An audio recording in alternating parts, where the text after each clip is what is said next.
Nuhun Pagansa. Alhamdulillahirabbil alamin. Sebelumnya saya mengucapkan salam dulu. Assalamualaikum warahmatullahi wabarakatuh. Alhamdulillahirabbil alamin, wassalatu wassalamu ala asrofil anbiya'i wal mursalin wa ala alihi washabbihi ajmain. Asyhadu alla ilaha illallah wa asyhadu anna Muhammadar Rasulullah. Rabbi shrah li sadri wa yassir li amri wal 'uqdatam min lisani yafqahu qawli. Yang terhormat, kami haturkan selamat datang dan selamat bersilaturahim lagi dengan barokah kepada Bapak Kepala Dinas Pendidikan Kota Bandung, yang terhormat Bapak Kepala Kementerian Agama Kota Bandung, yang kami hormati para jajaran dari Dinas Pendidikan Kota Bandung, baik Pak Kabid, Pak Kasih, begitu juga dari Kementerian Agama. Alhamdulillah hatur nuhun sudah hadir di tengah-tengah kita, dari Kementerian Agama juga sudah hadir, dan yang kami hormati para pengawas baik di lingkungan Dinas Pendidikan Kota Bandung maupun dari Kementerian Agama Kota Bandung. Yang kami hormati pula Bapak Ibu penilik di sini, alhamdulillah juga sudah bergabung dengan jamaah barokah. Hatur nuhun, jazakallahu khairan katsiran, jazakumullah. Dan yang kami hormati pula Bapak Ibu Kepala Sekolah. Subhanallah ya, Bapak Ibu Kepala Sekolah ini luar biasa juga terus mengikuti kajian barokah setiap hari Jumat. Hatur nuhun Bapak Ibu, jazakumullah khairan katsiran.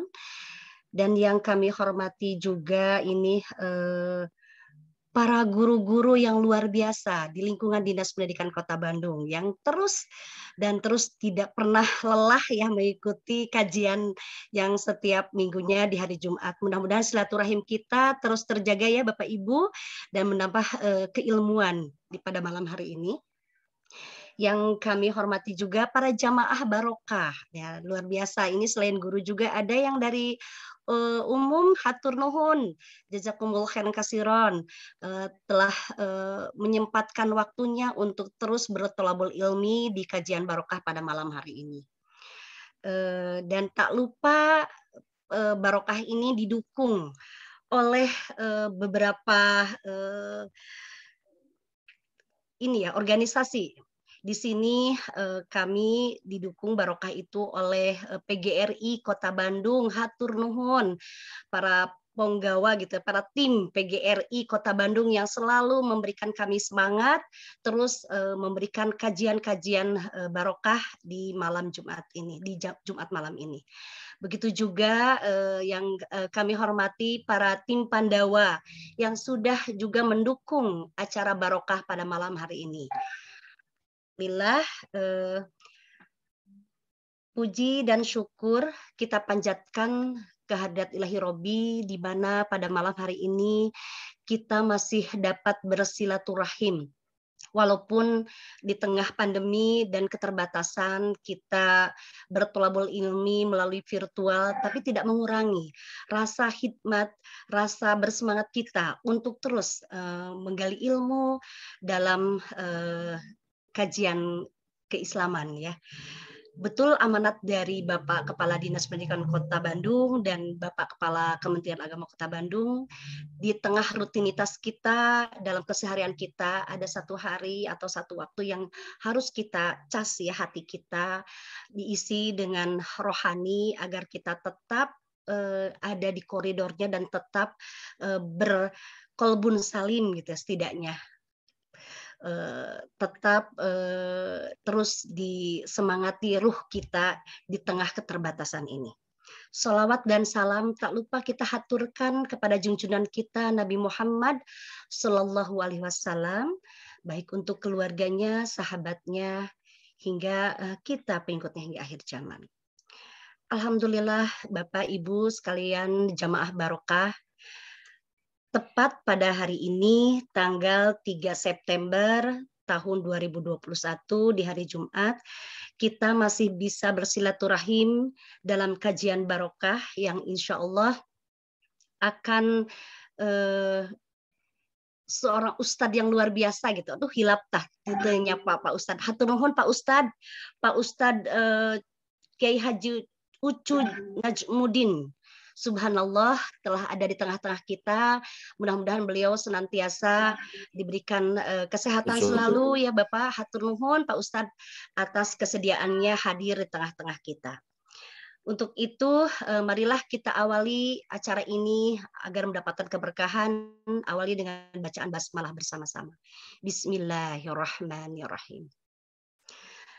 Bapak Ibu sekalian, jamaah barokah, untuk mengawali acara ini, marilah kita mendengarkan kumandang ayat suci Al-Quran yang akan dilantunkan oleh Ustadz Zen Zakri dari GPAI MPN 6 Bandung. Kepada Ustadz Zen Zakri dipersilahkan.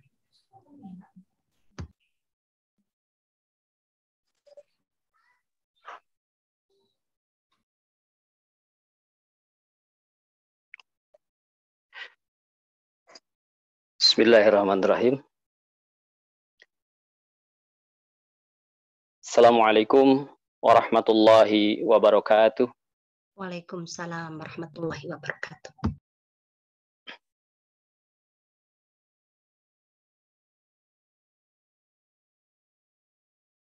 A'udzu billahi minasy syaithanir rajim.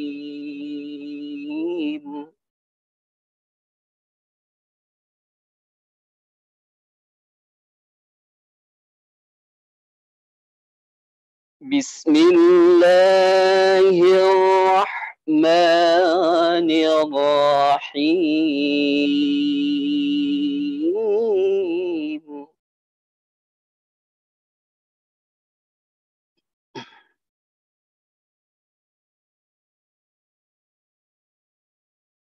لقد سمع الله قول الذين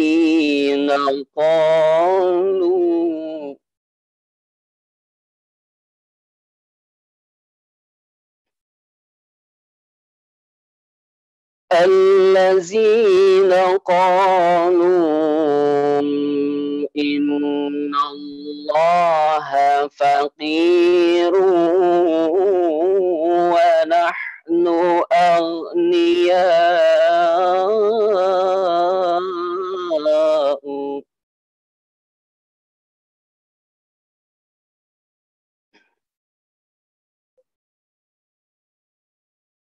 سنكتب ما قالوا وقتلهم الأنبياء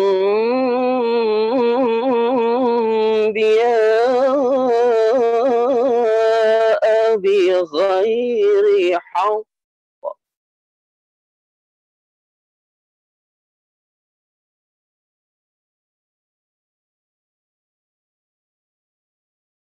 ونقول ذوقوا عذاب الحريق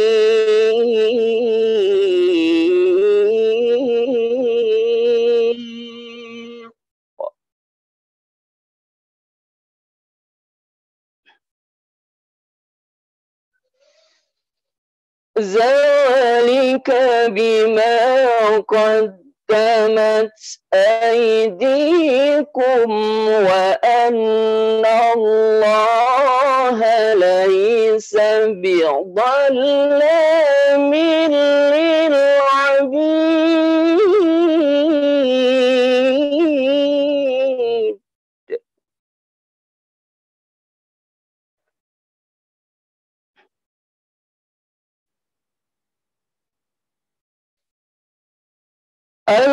الذين قالوا إن الله عهد إلينا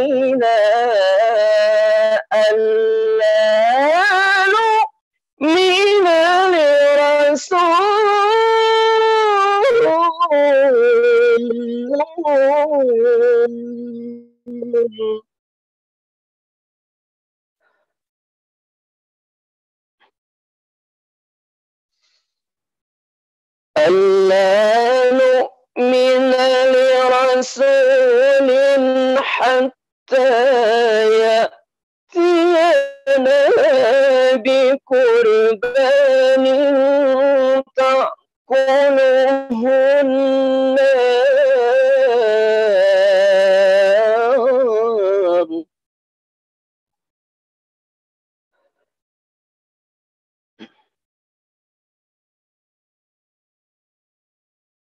قل قد جاءكم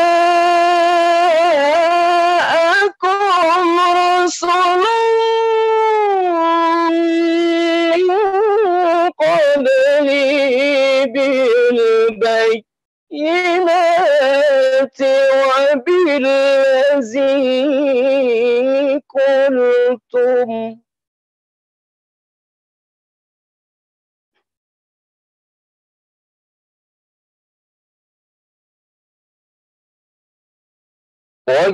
وبالذي قلتم فلم قتلتموهم إن كنتم صادقين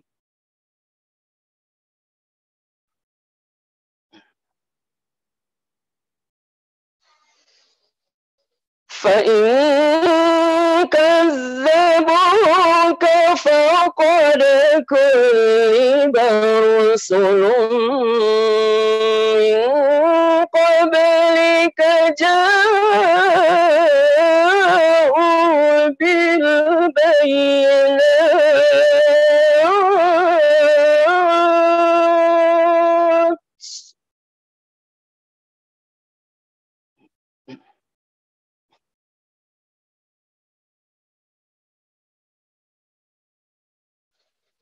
من قبلك جاءوا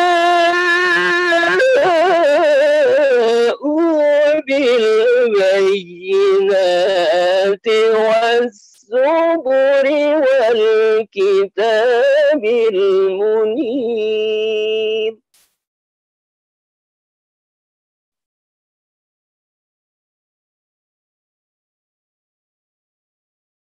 كل نفس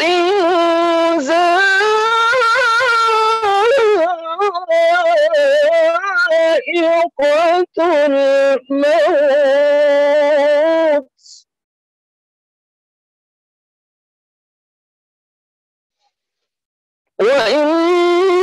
وإنما توفون أجوركم يوم القيامة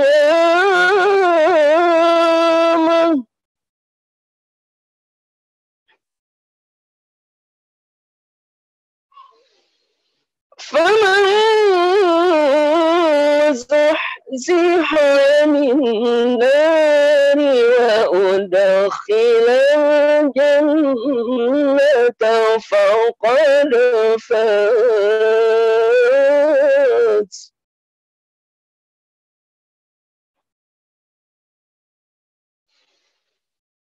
وما الحياة الدنيا إلا متاع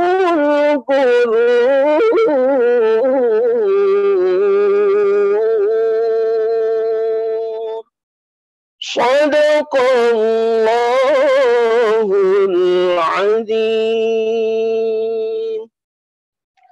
Sadaqallahul Azim. Mari kita sejenak tambahkan perbenaran pahala kita di hadapan Allah Subhanahu wa taala dengan kita bersama-sama melantunkan sholawat Nabi.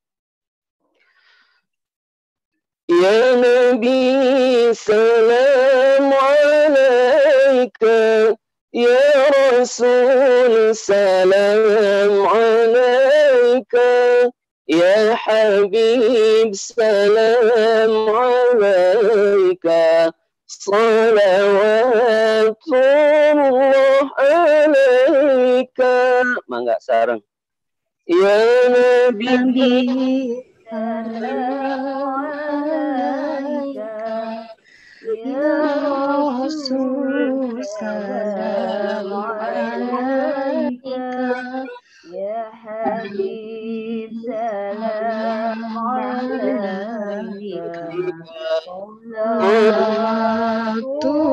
الله عليك أشرق البدر علينا فتفاس منه البدون مثل حسنك ما رأينا قلت يا وجه سروري الله يا نبي سلام عليك يا رسول سلام عليك يا حبيب سلام عليك صلوات الله عليك أنت شمس أنت بدر أنت نور فوق نوري أنت إكسير وغالي أنت مشباح الصدور الله يا نبي سلام عليك يا رسول سلام عليك يا حبيبي سلام عليك صلوات الله عليك ربنا يا ربنا ظلمنا أنفسنا وإن لم تغفر لنا وترحمنا لنكونن من الخاسرين اللهم صل وسلم وبارك عليه. Hatur nuhun, terima kasih. Assalamualaikum warahmatullahi wabarakatuh. Waalaikumsalam warahmatullahi wabarakatuh. Jazakallahu khairan katsiran Ustadz yang sudah membacakan ayat suci Al-Quran. Baik bagi Ustadz dan kita semua mendapatkan berkah dari Allah Subhanahu wa Ta'ala. Amin ya rabbal alamin. Selanjutnya kita mendapat kabar duka ya dari tim penggawa Pandawa bahwa beliau ditinggalkan seorang putra usia 5 tahun, putra bungsunya yaitu putra Papatah dari tim Pandawa. Saya mohon kepada Bapak Ketua Barokah untuk memimpin doa bagi almarhum putranya Pak Fatah dari tim Pandawa. Mudah-mudahan beliau diberi kesabaran, ketabahan, dan almarhum mendapatkan tempat yang begitu indah di sisi Allah. Mangga Pak Ketua dihaturaken.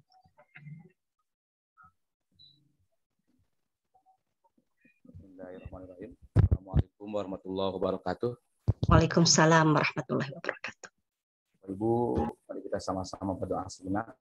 Pak Kiai, hapunten di antara putra rekan kita, sahabat kita, termasuk dua Pandawa meninggal dunia.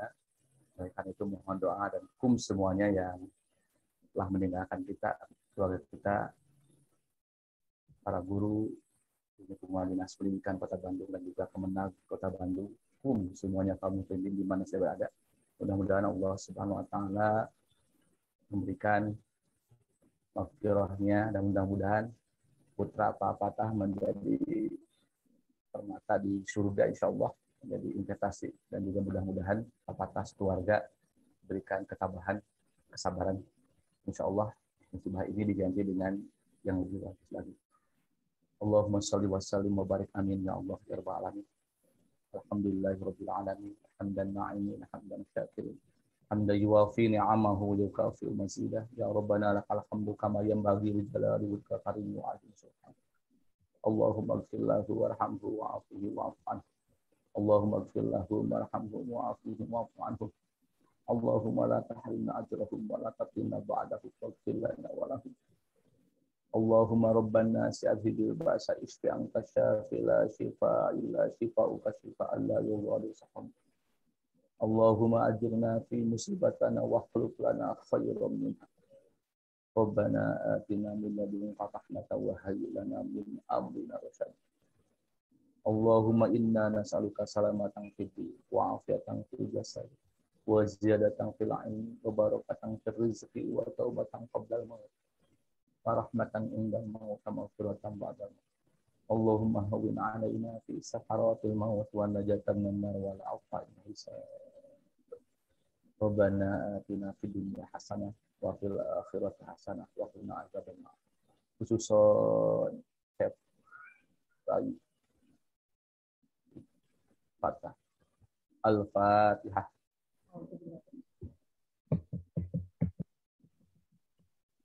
Iyyaka na'budu wa iyyaka nasta'in ihdinas siratal mustaqim siratal ladzina an'amta 'alaihim. Hatur nuhun. Assalamualaikum warahmatullahi wabarakatuh.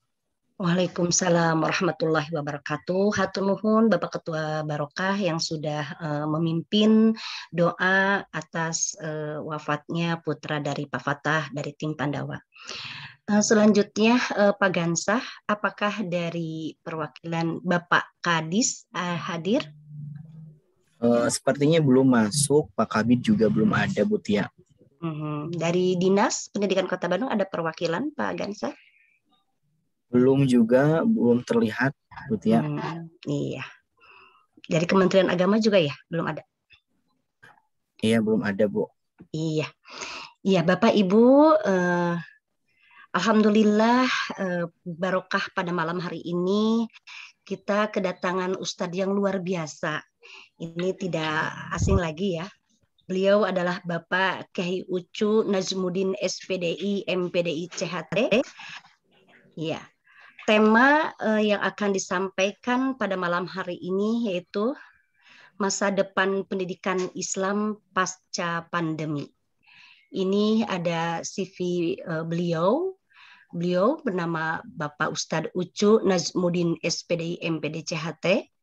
Tanggal lahir Bandung 21 bulan 9 tahun 1975. Seusia dengan saya, Pak. Pak Ustadz seusia.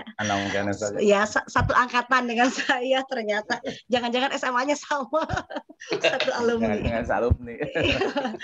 Pekerjaan konseling terapi, pendidikan S2 manajemen pendidikan, studi kompetensi human mind practitioner, spiritual motivator dan spiritual NLP, Islamic hypnoparenting dan practitioner, traditional medicine, biolpa clinical, penulis buku-buku kejiwaan dan parenting. Wah, luar biasa ini psikolog yang begitu sekarang dibutuhkan di tengah pandemi seperti ini, luar biasa.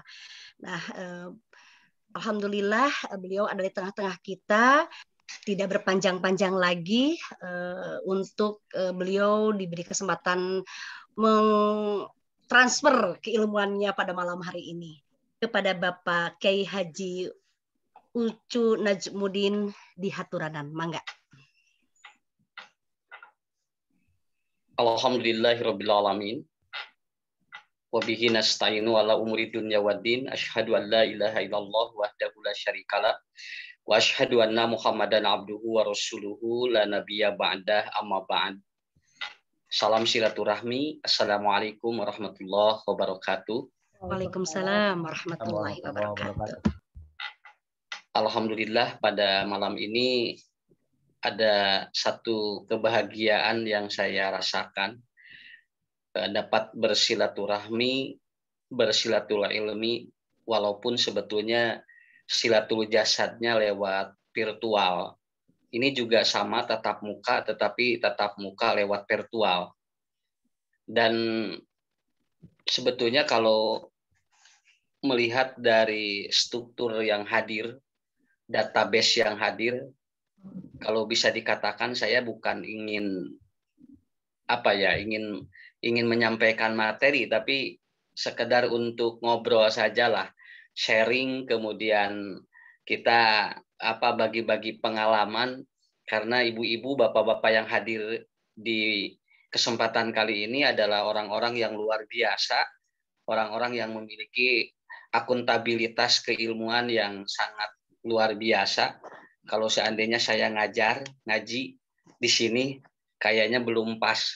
Tapi kita ngobrol aja di sini, banyak asatid, banyak asatidah, banyak murabi, kemudian banyak praktisi-praktisi pendidikan yang mungkin jebolan-jebolan universitas ternama di Bandung ataupun di Indonesia. Dan kesempatan kali ini saya cukup bahagia karena diberikan kesempatan untuk ngobrol, walaupun sebetulnya berbagai data-data yang masuk pada kesempatan kali ini inginnya gitu kan kita langsung bertatap muka, tetapi qadarullah PPKM masih berjalan, pelan-pelan corona melandai. Itu PPKM ya, kita pelan-pelan aja corona melandai. Insyaallah mudah-mudahan proses rehabilitasi manusia pasca pandemi ini cukup luar biasa, menguras energi baik itu pikiran, kemudian jiwa ataupun fisikal manusia. Dan ada yang berdampak sekali gitu kan pada saat ini, sebagaimana yang disampaikan oleh salah satu pakar pendidikan, itu di 2 tahun terakhir ini itu terjadi learning loss. Jadi kalau terjadi learning loss itu akan berdampak 2. Learning loss itu artinya anak-anak tidak sekolah secara tatap muka begitu kan, tidak bertemu guru langsung, tidak bertemu dengan kawan-kawan langsung, maka itu terjadi learning loss. Efeknya adalah 2 poin kalau terjadi learning loss. Makanya kalau seandainya proses belajar tatap muka ini tidak dibuka sampai beberapa tahun ataupun beberapa bulan atau beberapa masa ke depan, ini juga akan berefek sangat luar biasa. Karena saya sendiri ya memiliki anak yang emang di SD, kemudian di SMP, setingkat SMP, setingkat SMA, setingkat kuliah, ini komplit. Jadi saya juga mengalami bagaimana proses learning loss ini itu ada efek-efek yang sangat luar biasa. Pakar pendidikan menyebutnya kalau sudah learning loss, kalau Umar bin Khattab namanya biwajhin talqin. Kalau belajar tanpa bertatap muka, itu kata Umar bahasanya ghairu biwajhin talqin, tanpa bertatap muka, tanpa langsung bertemu guru dengan interaktif ya seperti langsung, itu efeknya pertama adalah kecakapan hidup manusia itu menurun. Kecakapan hidup anak-anak siswa, kemudian siswi itu akan menurun. Yang biasanya anak itu dia bergairah ketika dia di 1,5 tahun ini dia tidak kemana-mana, itu mungkin terjadi down. Dia akan terjadi penurunan. Dia mungkin yang tadinya ceria menjadi tidak ceria, kemudian yang tadinya dia lincah menjadi tidak lincah, yang tadinya punya sosiologis yang sangat tinggi, kemudian itu bisa menurun ya, karena emang efek dari learning loss ini berefek ke penurunan kecakapan hidup.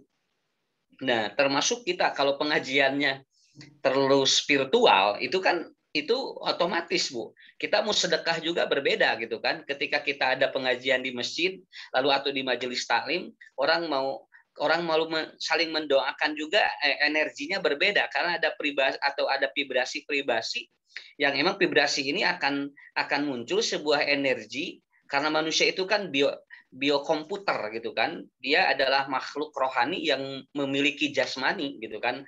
Jadi bukan dibalik, manusia itu bukan makhluk jasmani berrohani, bukan, tapi manusia itu adalah makhluk rohani yang berjasmani. Jadi ketika kita terjadi pergesekan secara langsung, sholat saja jaga jarak itu efeknya berbeda gitu kan. Sholat langsung atau sholat saja ketika berada di masjid lalu jaga jarak itu efeknya juga berbeda dengan kita rapat seperti ini gitu kan. Itu ada efek-efek vibrasi psikologis yang mempengaruhi segitu. Dan ini kecakapan hidup anak-anak ini luar biasa gitu kan. Munculnya proses tantum yang sampai 35%, kemudian anak screen time, yaitu dia lebih cenderung bermain dengan HP lebih banyak, screen time-nya hampir yang ada 8 sampai 12 jam. Malahan di salah satu surat kabar di New York Times, jadi terjadi peningkatan anak dengan proses screen timing yang sangat panjang gitu kan. Dan terjadi perputaran biologis tidur yang emang jadi tidak teratur. Ini kecakapan hidup itu banyak perubahan-perubahan yang sangat luar biasa. Jadi tidur anak-anak pun menjadi tidak teratur gitu kan. Yang tadinya biasanya tidur karena dia kelelahan, lalu kemudian habis sekolah, kemudian lelah, lalu dia ngaji, kemudian dia tidur. Ini sekarang udah nggak ada. Jadi sekarang udah mulai ada penurunan, kecuali kalau emang orang tuanya kita memberikan sebuah SOP di rumah yang betul-betul atau pengalihan dari proses tadi gitu kan. Kemudian pola makan, kemudian pola hidup, semua akan berdampak ke penurunan kecakapan hidup manusia. Kemudian yang kedua, efek dari learning loss itu adalah apa? Yang kedua adalah intelijensi tetap berbeda. Jadi intelektual saraf-saraf otak itu ketika bertemu langsung guru dan anak-anak yang lain itu persaingan saraf otak itu lebih hebat gitu kan dibandingkan dengan kita di daring gitu kan. Kalau daring itu persaingan otaknya itu cenderung relax, cenderung tidak terpompa gitu dengan energi yang luar biasa. Berbeda dengan bertemu langsung, persaingan saraf-saraf otak itu bagus. Gitu kan. Itu bagus sekali. Jadi ayeuna mah Bu upami aya PR rada lieu-lieu teh Google Map di Google we ayeuna mah. Jadi kemudian gampang lah tinggal klik gitu kan. Jadi anak-anak juga tinggal kalaupun nanti daring tinggal ditutup aja mukanya palerek niron gitu kan ya. Karena emang efek-efek learning loss ini ada efek yang sangat luar biasa, di antaranya penurunan daya intelijensi. Sampai ada sebuah celoteh di media bahwa lulusan 2 tahun ini hampir semuanya gelarnya IELTS, yaitu lulusan COVID. Dan itu semua walaupun itu anekdot, tapi emang secara efek learning loss ini ada. Malah saya jujur ibu-ibu, bapak-bapak, saya berdoa pada Allah mudah-mudahan ini cepat selesai lah dan anak-anak bisa normal kembali karena apa? Karena ini proses ini sangat menguras tenaga gitu kan, sangat menguras pikiran. Dan saya juga melihat ibu-ibu, bapak-bapak, pemerintah juga berikhtiar semaksimal mungkin untuk menjadikan sebuah proses pembelajaran ini kembali normal. Karena bagaimanapun kata Umar bahwa pendidikan itu bukan transfer of knowledge, tetapi pendidikan itu adalah transfer of karakter. Dan akhlak tidak akan bisa kecuali dia itu bi wajhin talqin, kecuali dengan dia itu terlihat langsung begitu kan, dengan bertatap muka secara langsung. Jadi live, jadi bukan live streaming tapi live langsung gitu kan. Begitu mungkin gambaran dasar yang saya pelajari dan yang saya pahami pada kesempatan kali ini. Sebuah catatan dari seorang pakar pendidikan, dia menulis tentang sebuah riset di 2 tahun atau 1 tahun ke belakang, 1,5 tahun ke belakang, melihat gejala-gejala anak-anak secara daring. Dan ini mungkin gejala ini dirasakan oleh seluruh dunia, bukan di Indonesia saja. Kecenderungan orang Indonesia sebetulnya lebih rileks. Kenapa? Karena Indonesia ini memiliki sebuah karakter kehidupan secara humaniorisnya itu berbeda dengan negara-negara yang lain. Dan ini terbukti dari orang yang kena COVID di Indonesia cenderung lebih banyak yang sembuh dibandingkan dengan yang meninggal ataupun yang dia terpaparnya lebih lama. Dan ini sudah terbukti di data-data numerik bahwa orang Indonesia ini dari 4 juta taruhlah, itu hampir 3.600.000-700-an yang sembuh walaupun tanpa obat. Nah, kenapa? Karena kita menganut sebuah sistem religius biologis. Jadi kita memiliki sistem itu. Jadi ibu-ibu kan kalau di PAI kan anak-anak diajarkan penemu lampu itu contohnya siapa, tapi yang memberikan cahayanya adalah Allah. Nah, kita mengakui itu. Kenapa? Karena Indonesia ini kan tingkat biologis religinya sangat kuat, sehingga berkesimpulan bahwa tidak ada yang menyembuhkan kecuali Allah. Nah, ini kan penguatan ini yang harus dibangun. Jadi prospek PAI ke depan pasca pandemi ini menurut saya adalah sangat dibutuhkan, dan sekarang orang membutuhkan ini. Malahan kalau sekarang sekolah-sekolah yang dia berbasis nilai religi itu lebih dikejar gitu kan, ya, nilai religi. Ketika ada sekolah-sekolah yang konvensional, tapi kalau di sana nilai agamisnya, nilai spiritualnya ditekankan, itu juga dikejar gitu kan. Kenapa? Ini sebuah indikator. Malahan 2050 atau 2025 kalau tidak salah, saya baca di sebuah surat kabar, ada seorang pakar pendidikan juga, seorang profesor mengatakan nilai-nilai spiritual karena kesibukan manusia yang semakin luar biasa dan hiruk-pikuk manusia dengan berbagai aspek media, maka kebutuhan terhadap nilai-nilai agama ini akan semakin kuat.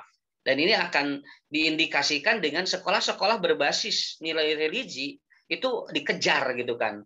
Dan itu basisnya ada di kita gitu kan. Basisnya ada di apa? Di pendidikan agama. Dan sekolah-sekolah konvensional pun itu sudah menyimpan nilai-nilai religius di setiap kelas. Makanya ada SD, kemudian SD-nya umum, tetapi ada nilai plus. Dia keluar dari sana tahfidz 2 Quran atau 2 juz. Kemudian ada yang anak di sana ini tidak tahfidz tapi rutin sholat duha. Nah, ini kan orang tua itu sebetulnya karena kesibukan. Saya sebagai orang tua saja, ketika anak kita disimpan di sekolah walaupun konvensional gitu kan, tetapi begitu ada nilai-nilai religiusnya, itu senang banget gitu kan. Oh iyalah, kadinya kenal budak tes naon didinya menyaki sekolah biasa, nah, tapi ada nilai plus. Nah, jadi prospek PAI atau pendidikan agama Islam itu sebetulnya sangat potensial. Malahan prediksi di 2025 ke sana ini dahsyat sekali. Kenapa? Karena kesibukan manusia dan media yang semakin gencar, pola-pola pendidikan neuroscience, teknologi otak di bagian lobus ini membutuhkan nilai-nilai ketauhidan, nilai-nilai agama. Dan ini terbukti sehebatnya Firaun ketika dia itu tidak percaya Tuhan, ari rek maot ma'angerwe anna ataupun amantu birobi Musa. Itu artinya ada otak spiritual, ada otak agama di setiap manusia, walaupun dia menganut paradigma berpikir tentang ateis, tetap di akhir hidup manusia akan seperti itu. Jadi saya kira Ibu Bapak tidak perlu khawatir, walaupun kita cuma ngajar Iqra tapi rezekina mungkin 30 juz. Ya, jadi jangan khawatir. Ngajar Iqra juga dikasih sama Allah rezekinya luar biasa. Apalagi kita kalau yang sudah yakin lah, Ibu sudah ada tanggungan dari pemerintah, sudah ada tanggungan Bapak dari instansi, nggak perlu dikhawatirkan. Kenapa? Karena pendidikan agama itu adalah sesuatu yang akan mempengaruhi sistem transfer of karakter yang disampaikan oleh Umar bin Khattab. Ibu-ibu, bapak-bapak yang dirahmati Allah, saya akan membahas dikit aja ya, jangan terlalu panjang lah, karena saya juga takutnya terlalu panjang juga nanti kemana-mana. Ini mah pengalaman saja begitu kan. Jadi ada 2 aspek pola yang dibangun oleh Ibnu Sina. Yang pertama adalah aspek kolbiyah, yang kedua adalah aspek jasadiyah. Kalau kita menerapkan sebuah pola, baik itu pendidikan agama ataupun pendidikan apapun. Jadi ada asasul tarbiyah, jadi dasar-dasar pendidikan, mapil musyrah wapil madrasah, baik itu yang di rumah ataupun yang di sekolah, begitu kan. Secara aspek jasadiyah, anak-anak ini, ibu-ibu membutuhkan imunitas. Jadi kalau melihat dari data-data, anak-anak ini antibodinya sebetulnya kuat. Dan ini data bahwa anak banyak yang tidak terpapar COVID menunjukkan anak ini dia los main gitu kan. Jadi hari budak teh hari sekolah daring, hari jajan mah hari jajan mah teu daring gitu kan ya. Jadi nu daring teh sekolah nah ieu teh budak jajan mah jalan we eta teh di lemur teh nya begitu. Malahan kecenderungan anak sangat tipis sekali untuk terpapar gitu kan. Karena apa? Karena secara sistem tubuh anak-anak ini satu dia lost mind, yang kedua anak-anak ini dia itu apa ya? Konsep hidupnya adalah laibun, dia main aja gitu. Kalau tadi lost mind itu dia tidak banyak pikiran. Jadi tara aya punya barudak pare sakola ngariung keur ngobrolkeun COVID gitu kan, teu aya. Jadi kalau saya lagi anak-anak ya, Mas, kalau kamu datang mau ke rumah pulang acara, ngariung barudak rek nuju ngariung gitu. Ditinggali teh ngobrol corona. Gitu kan. Jadi dia lagi ngobrolin apa? Nah gitu. Jadi obrolan yang enak di anak-anak. Jadi hari urang mah tegang mikiran COVID, hari barudak masalah rantai. Belahan yang diobrolkan itu yang justru bagi mereka itu sudah tidak dipikiran apa-apa. Dan ini membuat bahwa ternyata aspek pendidikan juga dipengaruhi oleh antibodi gitu kan. Jadi anak yang ririwit itu emang akan berpengaruh terhadap pola pendidikan gitu kan. Mau diberikan pendidikan apapun kalau emang dia antibodinya lemah, itu kan seperti itu. Tapi kalau antibodinya bagus, itu saya kira ibu-ibu juga kalau antibodinya bagus, ngajar juga memiliki power gitu kan. Jadi ibu juga ketika ngajar mengeluarkan inner beauty yang sangat hebat. Tapi ketika antibodinya lemah, itu ternyata sangat berpengaruh sekali. Makanya dua aspek ini yang dibangun oleh Ibnu Sina, fi asasi tarbiyah wa fil madrasah wa fil usrah. Jadi dalam keluarga dan sekolah itu harus dibangun itu. Karena kalau fondasi ini rapuh, pendidikan apapun nanti ke depan itu sebetulnya hanya sebuah branding untuk bahwa dia pernah belajar agama gitu aja. Tapi nggak ada apa yang nggak mantap gitu ya di tubuh ataupun di jiwa dia nggak mantap gitu kan. Nah makanya kalau melihat dari konsep sekarang gitu kan, antibodi anak itu sebetulnya udah bagus gitu kan. Dan saya pernah belajar sistem antibodi probiotik di salah satu negara itu, ternyata anak yang sedang minum air susu ibu itu kecenderungan dia untuk kena bakteri itu sangat tipis sekali. Makanya begitu kemarin ada seorang profesor yang ngomong bahwa air susu ibu itu adalah obat COVID karena emang antibakterika sangat tinggi itu ASI gitu kan. Dan itu berefek sekali. Makanya di sini yang disebut dengan sistem golden age gitu kan. Ketika anak nyusu itu kan golden age, ya. Anak menyusui ke ibunya itu kan di situ sistem saraf otak dia lagi bagus. Makanya Nabi mengatakan ketika anak menyusu menetek dengan dilepas sebelum dia melepaskan sendiri. Karena apa? Karena ketika anak yang sering dilepas ketika menetek itu sama dengan melepaskan ribuan saraf di otaknya. Begitu kan. Dan Nabi udah menyampaikan itu dalam hadisnya, begitu kan. Jadi lamun murang kali nuju nen teh entong dilepaskan lamun aya tamu teh. Karena anak itu kalau udah apa ya? Kalau sudah tidak nyaman, dia akan melepaskan sendiri. Kalau sudah mun bahasa Sunda ngesuarak mah Bu lesot sarangan gitu kan ya. Ini persoalannya ketika ada profesor ngomong bahwa ASI obat COVID. Masalahnya ASI buat anak-anak 2 tahun di bawah 2 tahun. Sedangkan yang COVID bapana, iya mah jadi masalah nanti. Jadi akhirnya apa? Yang dicari susu yang lain. Dan akhirnya tiap supermarket susu biruan diborong. Nah, jadi tingkat kepanikan manusia ini sangat luar biasa.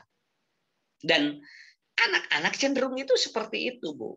Anak-anak itu cenderung seperti itu.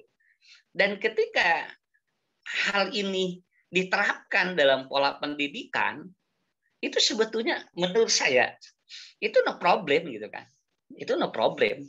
Jadi sebetulnya yang khawatir itu bukan saja dari apa orang tua, tapi sebetulnya orang-orang yang merasa bahwa ada kekhawatiran berlebih, padahal secara sistem tubuh anak-anak itu udah hebat gitu kan. Dia udah hebat. Jadi jadi bahasa anekdotnya budak teh ari sakola pare ari main lang layangan macet gitu kan. Ya. Main lang layangan maraceuh teh Bu di lembur. Kemudian main kaleci maraceuh gitu kan. Nah, seperti itu. Karena bagi saya itu sistem itu udah dibangun Allah. Sistem itu udah dibangun Allah.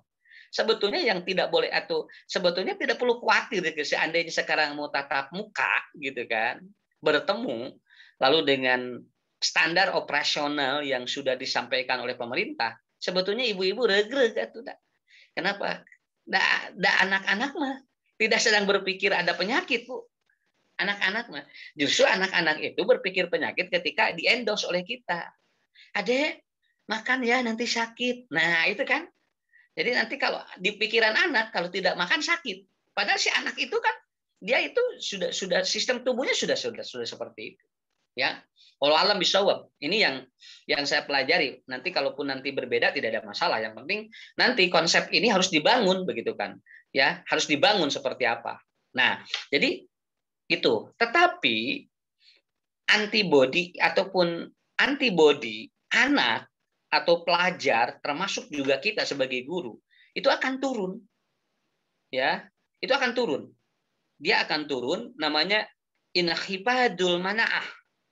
Inhibadul manaah itu antibodi dia akan lemah apabila terjadi poin-poin seperti ini. Jadi nanti proses pembelajaran juga akan kacau. Kalau sudah inhibadul manaah, kalau sudah imunitas tubuhnya sudah lemah. Jadi saya tidak berbicara masalah IQ dulu. Kenapa? Karena IQ ataupun daya intelijensi orang itu bisa dipengaruhi oleh beberapa faktor.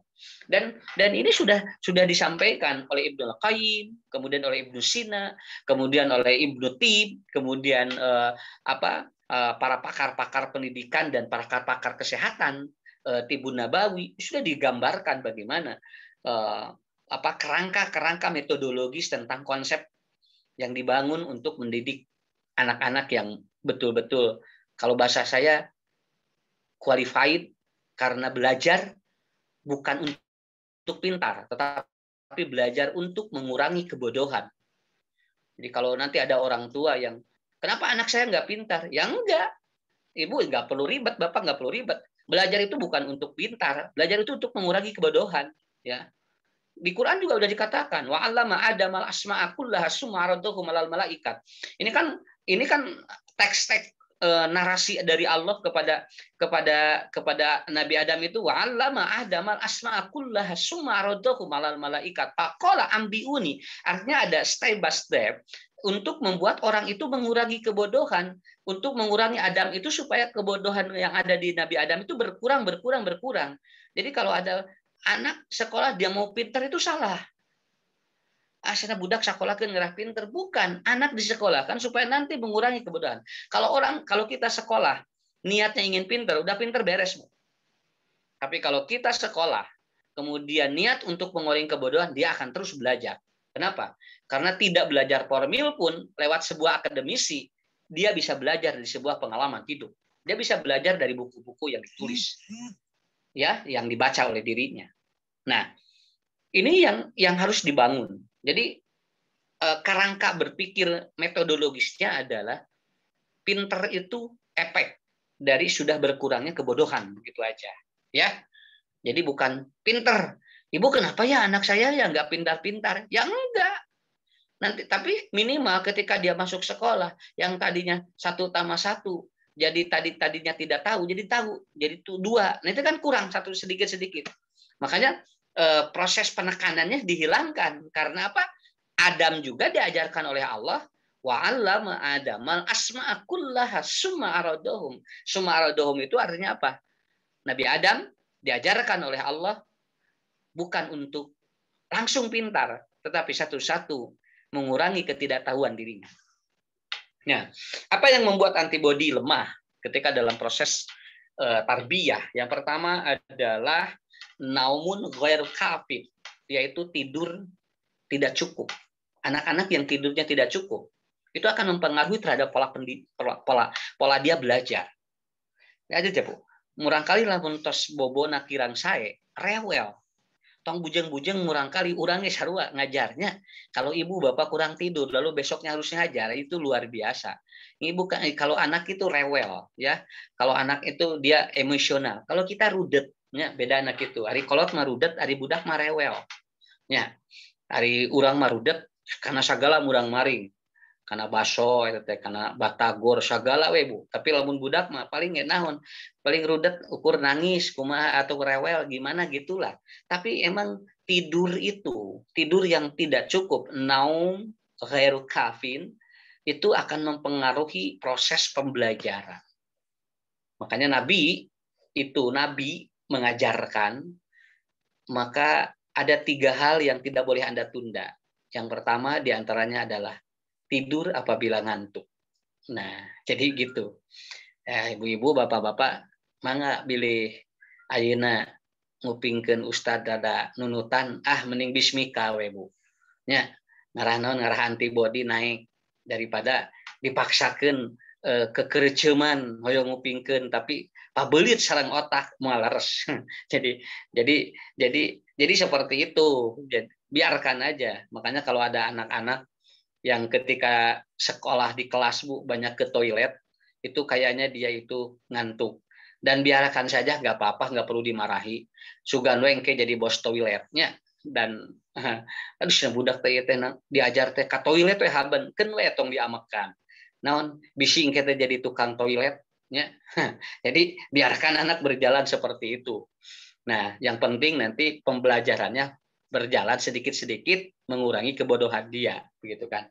Jadi naum ghairu abu ghair kafin. Ibu ini akan pengaruh sekali gitu kan. Makanya ketika anak tidurnya nyenyak, anak TK kan tidurnya nyenyak. Dia begitu tidur nyenyak, besoknya bergairah sekolahnya. Tapi begitu anak SMP, anak SMA dihudangkeun rudet dasarena tuh.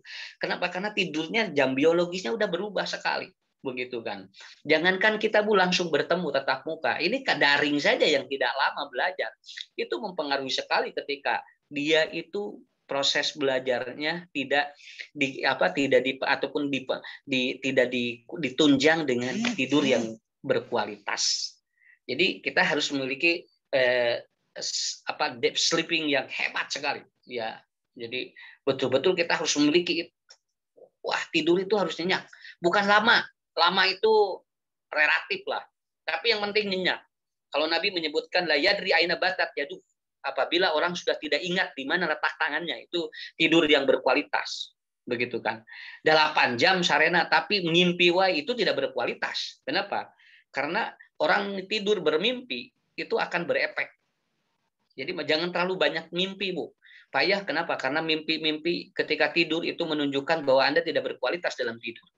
Malahan dalam sebuah ilmu jiwa, orang yang tidur dalam 1 minggu bermimpi jelek 3 kali dalam 1 minggu itu bisa menjadi gejala bipolar, ya, atau halusinasi. Jadi upami aya anu tos ngimpen 3 saminggon 3 kali berturut-turut. Nah, kemudian bahkan jadi di dalam 1 minggu aja Bu. Yang penting dalam 1 minggu 3 kali itu harus cepat diperbaiki lambungnya. Kenapa? Karena ada kemungkinan asam lambung naik. Dia terbuat tidur dan akhirnya bermimpi yang tidak baik. Begitu. Makanya Nabi mengatakan kalau bermimpi yang jelek maka meludahlah ke sebelah kiri. Dan jangan diceritakan kepada orang lain. Kenapa? Karena dengan diludahkan itu keluar hormon kortisol dari air ludah yang diproduksi ketika dia bermimpi yang jelek. Tapi kalau dia bermimpi yang baik, kata Nabi, boleh diceritakan. Dan ludahnya tidak dianjurkan untuk diludahkan. Karena air ludah yang diproduksi dari mimpi yang baik itu mengandung hormon beta endorfin yang itu akan memperbaiki juga semangat hidup dia. Nah, saya kira itu. Jadi tidur mempengaruhi proses pembelajaran. Jadi progres apapun, program apapun dan silabus apapun yang bagus itu tetap tidak akan berefek bagus ketika ternyata sistem tubuh kita tidak seimbang. Kemudian yang kedua adalah nafsu vitamin D. Jadi nafsu vitamin D, kekurangan vitamin D. Ya, kekurangan vitamin D karena vitamin D itu mempengaruhi saraf otak. Begitu ya. Kemudian tulang punggung. Dan ini berefek juga ke hiperaktif, kemudian tantum, ADHD, autism, itu semua ke sana. Dan ini akan dipengaruhi oleh itu. Nah, dan sekarang hampir vitamin D itu tidak diproduksi oleh anak-anak yang dia cenderung tidak main. Dan vitamin D itu paling cepat di hormon feromon, dan hormon feromon itu diproduksi lewat keringat. Ketika anak tidak berkeringat, maka itu akan mempengaruhi sistem proses belajar. Tapi begitu anak itu berkeringat, sebetulnya walaupun dia kelelahan, mata pelajarannya bisa cepat masuk. Begitu. Dibandingkan dengan dia monoton, tidak sampai keringat. Maka pembelajaran yang ada di rumah itu akan berbeda dengan pembelajaran ketika dia ada gerakan-gerakan motorik. Nah, jadi vitamin D itu bukan saja di makanan, bukan saja di minuman juga, bukan di buah-buahan juga. Jadi ada aspek lain. Dan yang paling kuat kata Ibnu Sina itu di hormon feromonism. Hormon feromon itu keluar dari keringat. Dan itu harus diproduksi ketika ada motorik yang kerja. Makanya orang yang kena COVID itu dianjurkan untuk dia itu berjemur, dan berjemur itu bukan sekedar berjemur, tetapi ada motorik yang digerakkan sehingga keluar hormon feromon. Nah, ketika terjadi seperti ini, otomatis Bu, proses belajar berbeda. Kenapa? Karena si anak cenderung diem gitu kan di rumah, tidak keluar. Ini ada anak-anak tertentu yang emang pengaruhnya sangat luar biasa begitu. Malahan ada sebuah buku psikoterapi holistik Islami yang ditulis oleh Profesor Dr. Ibn Katibid, dia seorang psikiater spesialis penyakit jiwa. Dia menulis buku itu diterbitkan 2007. Tapi dia menulis di halaman 23. Ternyata tahun 2020 akan terjadi peningkatan gangguan jiwa 15%. Dan itu ternyata penyebabnya adalah karena berkurangnya mobilitas manusia. Beliau orang akademisi. Beliau tidak bertahayul, tetapi menulis 2007 di halaman 23 itu sudah memberikan sebuah catatan bahwa 2020 akan terjadi peningkatan 15% gangguan jiwa. Dan itu dari kurangnya produktivitas manusia dan kurangnya mobilitas manusia. Nggak tahu, beliau nulis itu ternyata 2020-2021 mobilitas manusia betul-betul berkurang. Karena ada pembatasan mobilitas. Dan ternyata efeknya kemana? Ya, gangguan jiwa banyak di mana-mana. Ya, begitu. Jadi stay at home ini berpengaruh sekali. Dan ini sangat berpengaruh begitu. Jadi vitamin D lebih kuat ke sana di luar Bu, makanan. Anak-anak kan cenderung makan proses pembelajaran juga tidak terlalu ini. Kenapa? Karena yang dimakannya barudak ayeuna sok tinggal soda gitu kan.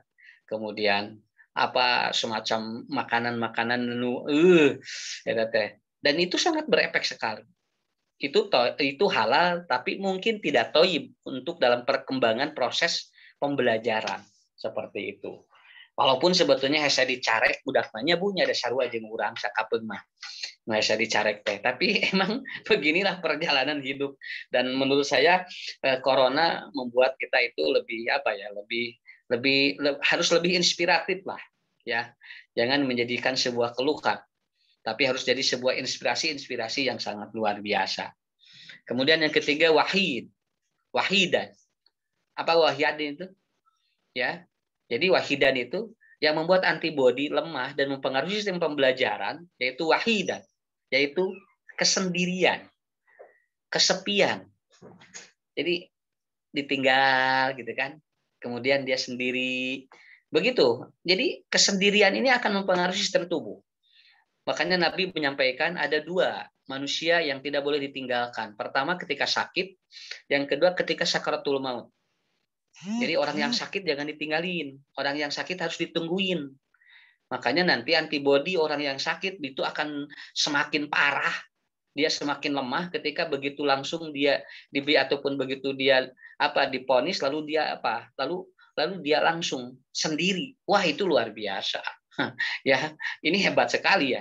Emang ini hebat sekali. Begitu orang sakit langsung isolasi dan tidak boleh bertemu dengan orang. Wah, itu antibodi. Kalau dia tidak memiliki mental yang kuat, rata-rata antibodinya lemah. Dan ini dirasakan Jadi ketika orang ini kalau ketika orang itu betul-betul ketika dia itu diisolasi dan sendiri itu emang luar biasa.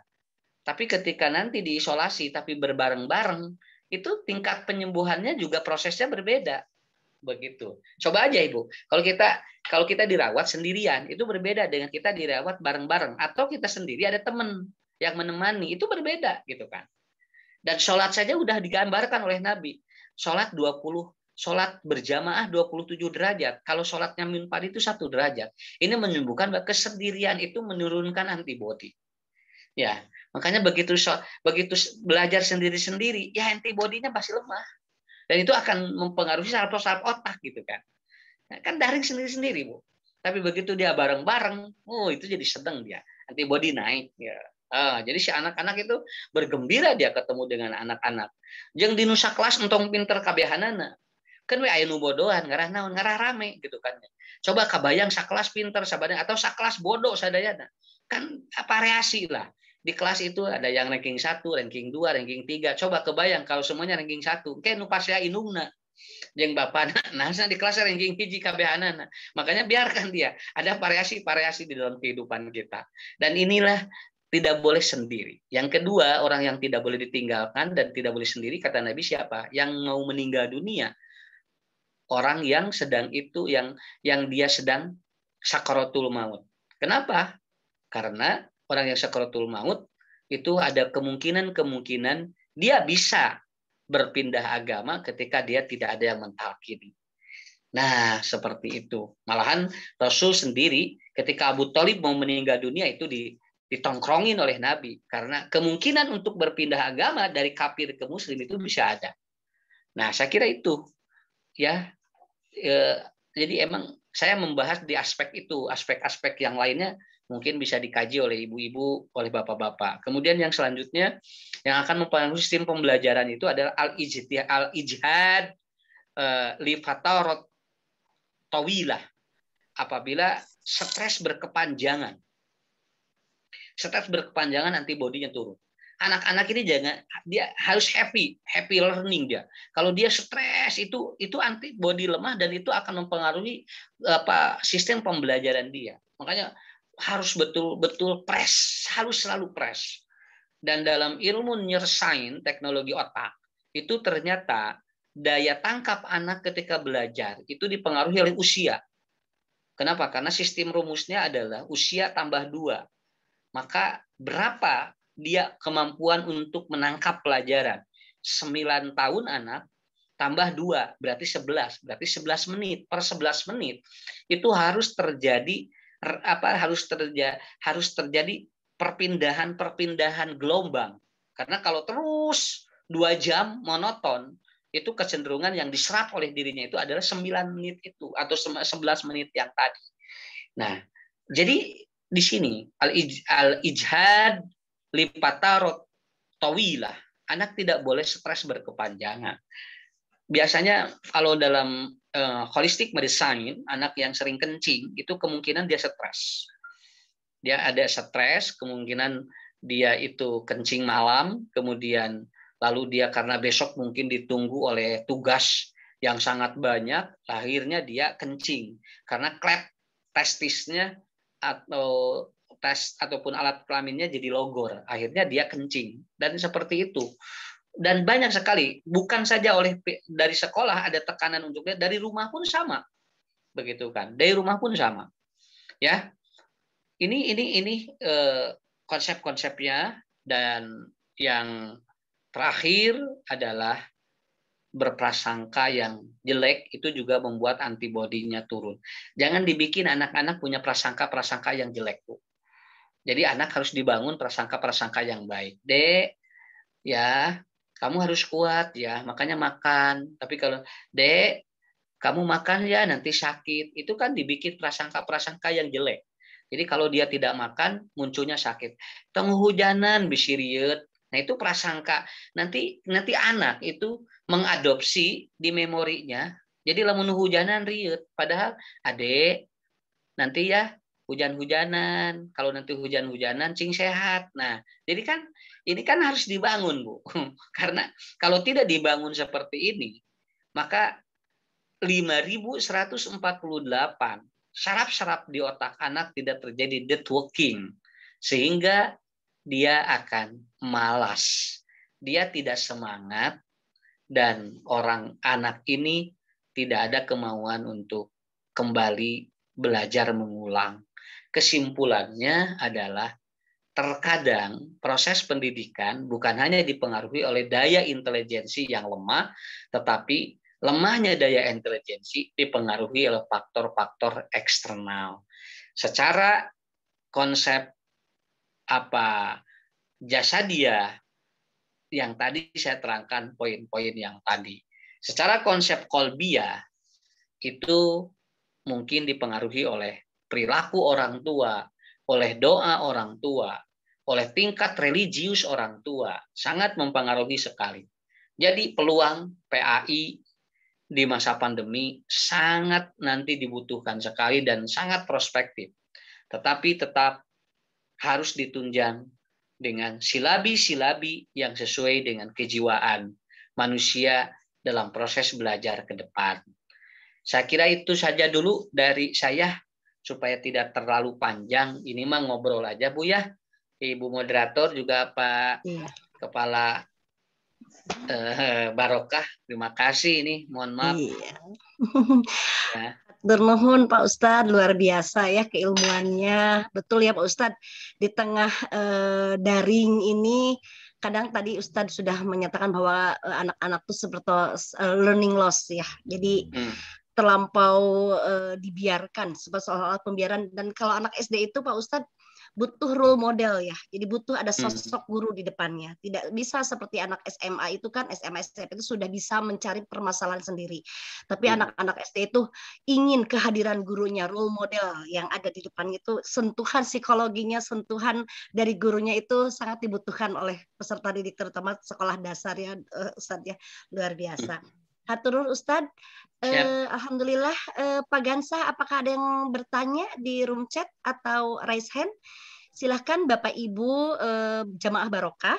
Kalau ada yang mau ditanyakan, mumpung ada Ustadz yang luar biasa, yang paham betul tentang psikologi anak, apalagi di tengah PJJ seperti ini, mangga dipersilahkan untuk bertanya. Sepertinya ini ada 3 yang raise hand ya, Ustadz, luar biasa. Bu Tia. Ini yang sudah betul. masuk duluan Bapak Januar. Silakan Pak Januar. Bapak Kepala Sekolah kita ini. Mangga Bapak Kepsek, turunan untuk bertanya. Baik, terima kasih. Assalamualaikum warahmatullahi wabarakatuh. Waalaikumsalam. Waalaikumsalam. Alhamdulillah senang sekali Ustadz hari ini, malam ini bisa tatap muka dengan Ustadz. Saya sebetulnya salah satu penggemar Ustadz juga nih, sering lihat di YouTube ya. Ya, terima kasih Pak. Ya, teman-teman juga sering memberikan potongan-potongan video Ustadz nih yang lucu, kotak. Luar biasa nih. Dan alhamdulillah malam ini bisa langsung bertatap muka, langsung berkomunikasi. Alhamdulillah Pak Ustadz tadi ilmunya luar biasa, mendalam sekali tentang keilmuan, psikis tentang anak-anak gitu ya. Nah ini sebetulnya yang tadi dikaji itu masalah keguruan banget gitu, masalah kita di sekolah. Nah, saya selaku orang tua siswa juga selaku guru memang merasakan hal-hal yang tadi disampaikan oleh Pak Ustadz.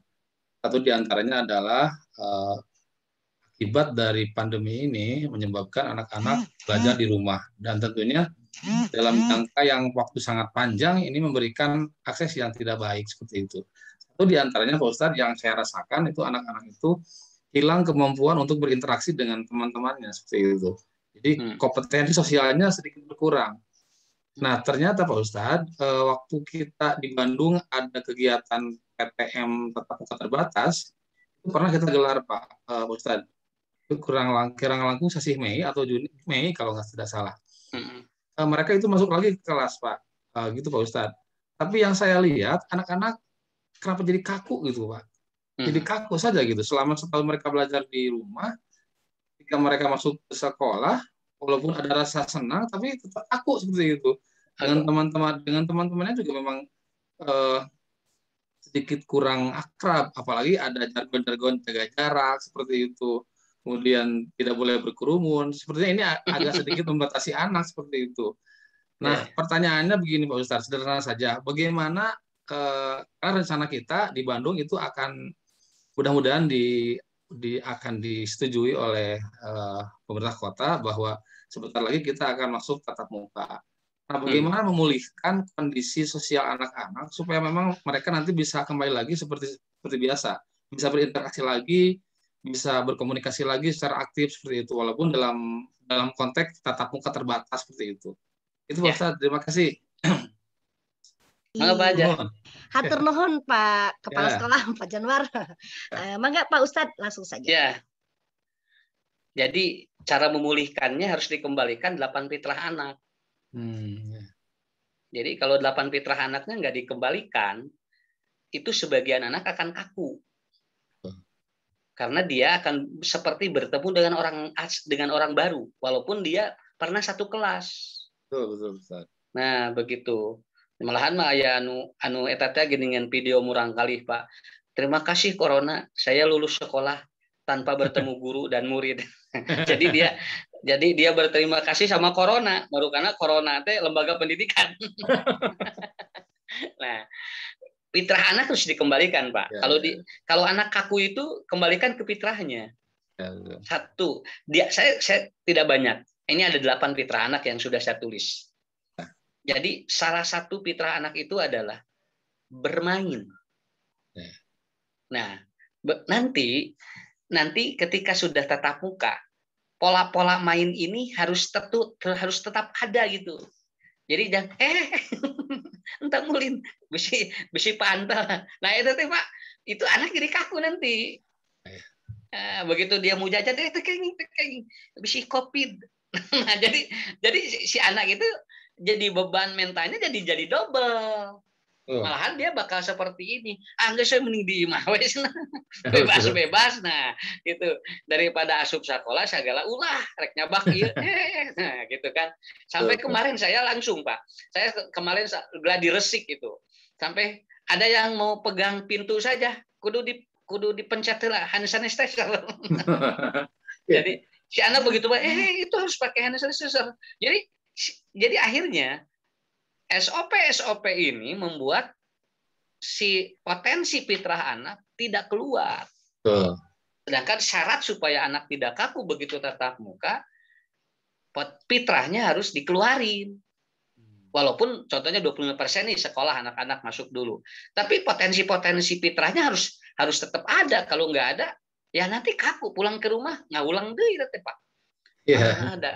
Jajan teu kenging, sasalaman jeung guru teu kenging. Betul, Pak. Ya, betul. saya kira itu, Pak. Fitrah Ya. anak main itu ya. Nanti ada 8 fitrah anak. Saya ambil contoh satu aja dulu. Itu aja dulu itu udah berat harus dilakukan dalam SOP yang sekarang. Ya. Jazakallah, Ustaz. Terima kasih. Siap. Nun, Pak. Pak. Iya. Pak Gansah, berikutnya siapa? Iya, yang berikutnya ada Ibu Rida. Silakan Bu Rida. Iya, Bu Rida. Bu Rida, mangga. Ya, bismillahirrahmanirrahim. Assalamualaikum warahmatullahi wabarakatuh. Waalaikumsalam warahmatullahi wabarakatuh. Ustaz, izin bertanya, apa tadi nih kalau nggak salah saya tangkap. Jadi ada salah satu yang di antara yang mempengaruhi tingkat kecerdasan anak itu adalah an-naumu ghairu kafin katanya ya tadi. Jadi tidurnya yang kurang seperti itu. Nah, terus saya juga pernah lihat gitu di di video-video YouTube kayak gitu bahwa ada kalau orang dewasa tidur setelah sholat subuh itu katanya akan mengakibatkan Alzheimer seperti itu, bisa mengakibatkan seperti itu. Nah, apakah ketika kejadian tidur setelah sholat subuh untuk anak berpengaruh seperti itu apa tidak gitu ya? Karena anak saya sendiri ini khusus untuk anak saya yang usianya anak SD, dia memang aktif anaknya gitu. Nah, kemudian tidur itu memang menyesuaikan kita gitu Ustaz. Kalau kita tidur jam 9 sholat subuh gitu. Nah, setelah sholat subuh itu dia tidur kembali. Nah, itu kekhawatiran saya ada sampai kayak gini, Dek.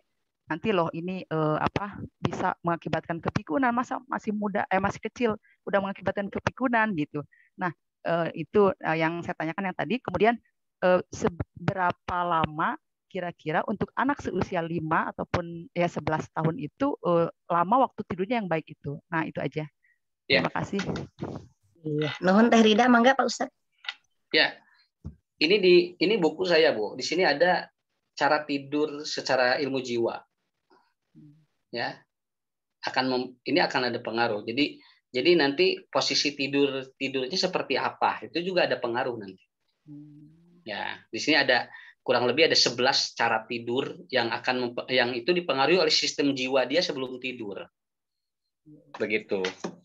Nah, kalau yang sebadah subuh itu namanya kan ada ailulah, ada koilulah. Kalau koilulah itu siang. Kalau anak tidur siang itu justru bagus ke daya intelijensi. Nah, kalau dia tidur pada subuh itu jangankan di anak. Jangankan di orang tua, di anak pun itu ada pengaruh. Makanya begini, Bu. Ikuti siklus dia bangun. Jangan dipaksa bangun sesuai dengan ketika siklus tidurnya tidak sesuai. Nah, karena nanti ketika dia bangun tidur lagi. Nah, makanya pengaruhi dulu nanti siklus bangunnya ke sini, gitu kan. Ditarik dulu ke jam 9, yang tadinya jam 11, tarik ke jam 9 supaya nanti bangun begitu udah bangun, karena secara teori 1 jam. 1 jam tidak boleh. Begitu udah bangun pagi itu 1 jam harus on otak itu, nggak boleh di off lagi. Nah, jadi nih Ibu, anak nih bangun nih jam 5, di-onin aja Bu sampai jam 6. Ketika nanti jam 6 tidur lagi, itu sebetulnya sudah terjadi recovery di saraf otak. Tapi kalau dia begitu bangun, udah dia sholat 5 menit sholatnya, tidur lagi. Nah, itu secara tidak langsung itu sudah di off lagi. Nah, itu yang membuat Nabi melarang tidur pada subuh. Ya, betul. Nah, jadi yang dilarang pada subuh itu namanya hailulah. Hailulah itu jadi on-nya bentar, off lagi gitu kan. Ya. Jadi harus di-on-nya agak lama, 1 jam. 1 jam begitu kan. Kalau anak di usia 18 tahun di usia 18 tahun malahan ada yang lebih sampai 1 jam 45 menit. Nah, begitu. Makanya kalau udah sahur kemudian tidur lagi, bukan tidak boleh tidur lagi, tapi on-kan dulu 1 jam, di-on-kan aja 1 jam. Nah, nanti itu pengaruhnya tidak berefek ke hailulah. Kedua, sore Bu, sore pada asar. Kalau pada asar itu ke sistem imunitas, tidur pada asar itu. Makanya orang-orang yang tidur pada subuh, pada asar, itu sistem antibodinya lemah. Makanya orang yang memiliki autoimunnya itu sistem autoimunnya tidak ini, makanya dia tidak boleh tidur pada asar. Contoh yang punya penyakit autoimun, itu kan nggak boleh tidur sore. Dia harus tidurnya siang, namanya koilulah. Di Amerika, di Israel, malah saya baca buku karangan Abdul Hakim, dia orang Malaysia, meneliti pendidikan di Israel. Anak-anak Israel itu, supaya dia tidak tidur pada pagi-pagi, dia dikasih minum 2 liter air putih. Begitu. Dan itu tanpa ada air manis, dikasih aja disuplai air suling, Bu. 2 liter. Supaya pipis terus kali ya, supaya pipis terus, jadi anaknya nggak tidur-tidur kali, Bu. Seperti itu kali ya. Jadi kalau dia minumnya banyak, air putih banyak, itu kan tidak dehidrasi. Kan orang tertidur juga karena dehidrasi. Nah, begitu kan. Makanya anak-anak Israel, maaf ya, orang-orang Yahudi itu kan pintar-pintar. Iya, betul. Ya. Dan itu di Quran juga disebutnya alimun. Orang-orangnya pinter-pinter gitu kan. Karena apa? Karena pola-pola yang dibangun dalam sistem tubuh itu dipelajari oleh mereka gitu kan. Makanya di Israel itu tiap kelas itu ada galon, Bu. Galon air putih, dan anak tidak boleh minum air di luar. Nah, seperti itu. Itu riset dari seorang peneliti pendidikan begitu kan. Hari di urang baru dak pan dibere cair dan ngadon terab haben. jadi anak mending kena jajan cilok daripada nginum cai bodas gitu kan. Nah, itu perbedaannya. Jadi Ibu 1 jam begitu ya. Itu namanya hailulah. Begitu. Ya, Saya ya, kira itu terima, cukup Bu ya. ya, ya, cukup Ustaz. Ustaz. Nah, Iya, terima Ya, terima kasih kasih. Ustadz atas penjelasannya. Nuhun Teh Rida. Ya, Iya, sami-sami. Assalamualaikum. iya. Waalaikumsalam. Mangga Pak Gansah, siapa lagi Iya, yang selanjutnya ada Pak Ilham. Mangga Pak Halo Ilham? Pak Ilham. Ya. Assalamualaikum. Waalaikumsalam. Pak Ustadz, mohon izin bertanya. Mangga Saya Pak suka Ustadz. ini ceramah Pak Ustadz kayak itu, kayak Pak Kepala Sekolah, lucu Pak Ustadz. Ya, Ya, siapa Ilham? ya potongan-potongannya di YouTube suka ada. Nah, saya yang mau ditanyakan itu nyambung sama Bu Rida ya. Saya dengar Pak Habibie almarhum itu tidurnya sedikit gitu katanya. Saya juga nggak tahu benernya. Katanya tuh 2 jam atau 4 jam gitu. Nah, kalau saya tidur sehari 2 jam atau 4 jam, siangnya nguap terus gitu istilahnya. Liarnya. Gitu. Jangan.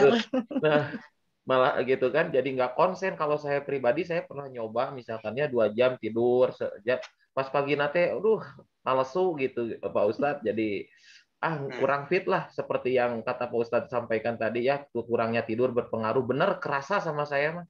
Cuma ini kayak kasuistik gitu ya, ada Pak Habibie yang tidurnya sedikit gitu ya, tapi dia masih bisa produktif gitu. Kemudian juga bisa bahkan panjang umur sampai 83 tahun baru meninggal dunia.